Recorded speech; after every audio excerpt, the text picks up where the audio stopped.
Elven notes really continue to surprise me. Now make sure you guys smash the crap out of that subscribe button so you guys don't miss out on more Oz content. So we are back with the next play from this week. And this is going to be your, honestly, it's a little bit smaller of a Japanese event. But the cool thing is we're able to peer into the minds of the localized meta within these regions. And we're able to see why, some players are making the card choices they are, the challenges that the meta kind of has to overcome. So this week, the biggest represented deck within the player base was Yummy. Now, I'm not surprised to see that Yummy still kind of remains this broken challenger. One thing that we've constantly noticed over time here is, players are going to gravitate towards something that's going to feel a little bit more consistent than a lot of the other choices within the room. And even with Snatch, he's semi-limited here, it still feels like an excellent choice to be picking up. We also have on the heels of this triple Malice. Malice just had a massive successful run in the OCG out of YCS Japan Nagoya, showcasing that, this deck can be an absolute monster. And I mean, it was 1-on-1 format. It's a little bit different of a story. You also had Tenpai Dragon running around out there too. Now, we also have two Mitsurugi variants here. Mitsu has been one of the most problematic decks that I have personally seen running around in the OCG. And to see that, we have Mitsu kind of pulling itself together here and actually trying to be a decent challenger on the back end, I think is very, very cool. We do get to also see branded down here as a 2-of representation. I don't necessarily hate this either, but next to it, you're going to notice Dracotail. Ketu Dracotail is semi-limited in the OCG. It is definitely not a really, really fun thing to be seeing the current limitations on it. And then we have two Elven notes. I have been trying to follow as much Elven note data as I can because I think Elven notes is one of the coolest decks that we've kind of seen coming out in modern times. People really predicted that it was going to be a terrible flop, but honestly, the deck has very much exceeded a lot of players' expectations. We also do get to see a couple of one-of-off variants here.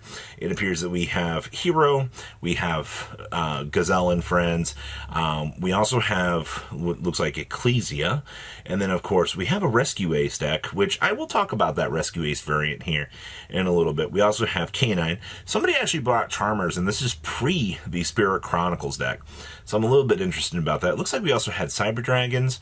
We also had Gem Knights, and we had somebody bringing up the helm for Vanquish Soul, which is definitely a combination of decks to be seeing here. Now, your top 8. Now, this is a wonderful chart of things, but unfortunately, times are going to kind of shift around here a little bit, and I feel like you're going to see some, I want to say, interesting little variations and things. Now, this list that there is only one Malice within the top of this tournament, which is not true.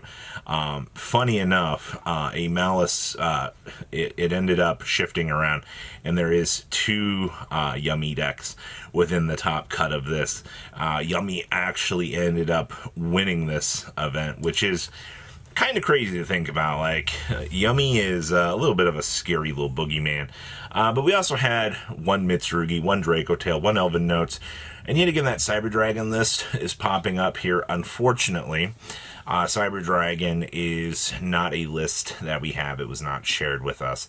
So I looked before filming this, and unfortunately, it's not there. But let's pass on over to deck list. So winning our event is actually Yummy, and I think it's still kind of important to track why these particular builds are doing well, even if, we do kind of get bogged down on the current state of Yummy meta. Now, the interesting thing about this list is honestly just how much, pure Yummy can still function, even with Snatchy semi-limited. Obviously, you're still playing 1 engage, 1 Hornet drones, which I feel like is fine.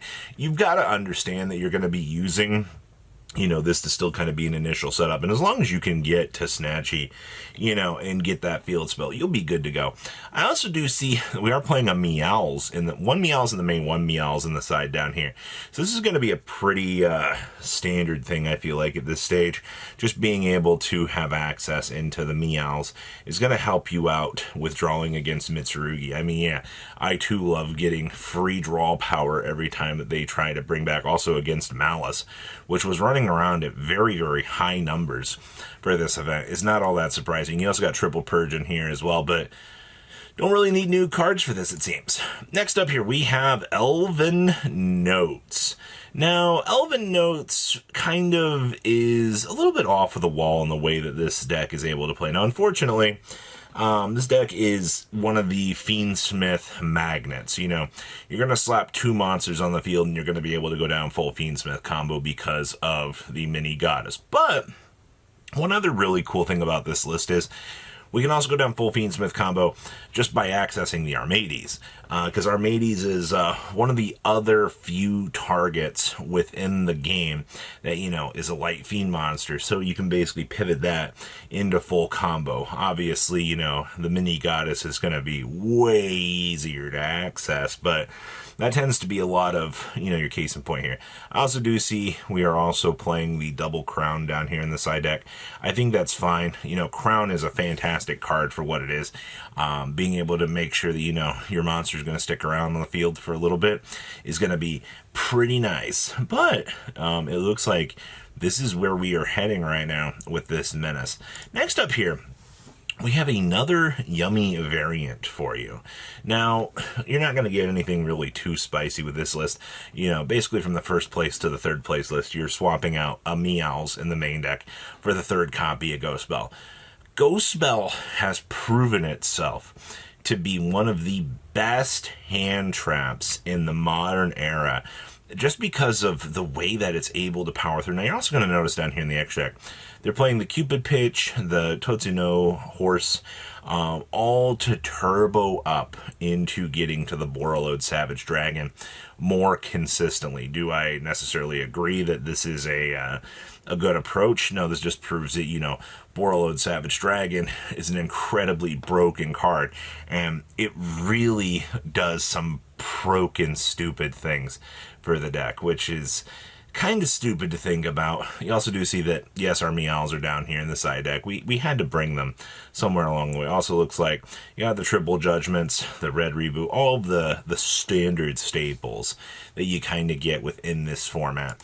Next up here, we have Malice. Now, OCG Malice does get to cheat a little bit. They do have Splash Mage still, which I'm kind of wondering after their next list if Konami's going to bonk that away from them, kind of keep them in the same alignment that the TCG's got going on with that, because that sort of thing does become a little bit problematic. You also are noticing, I think this is the first list that I've seen that's not playing all 3 of the traps.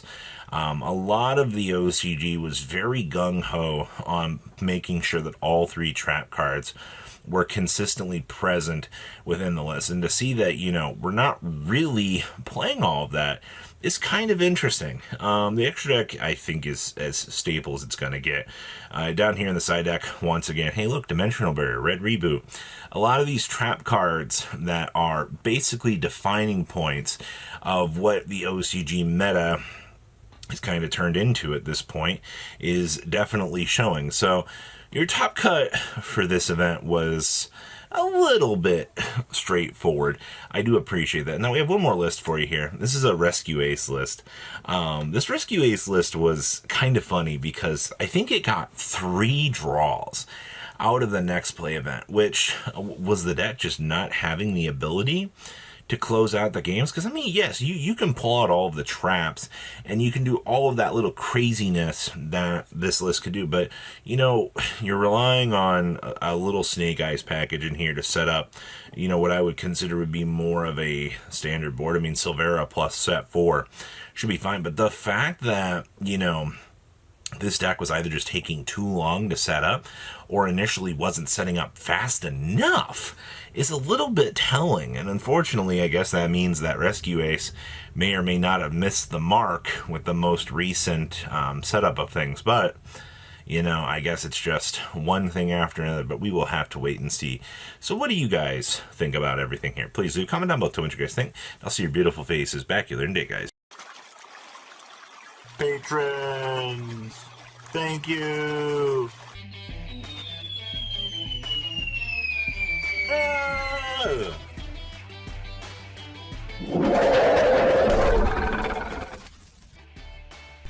Thank you so much for watching. Check out these other videos.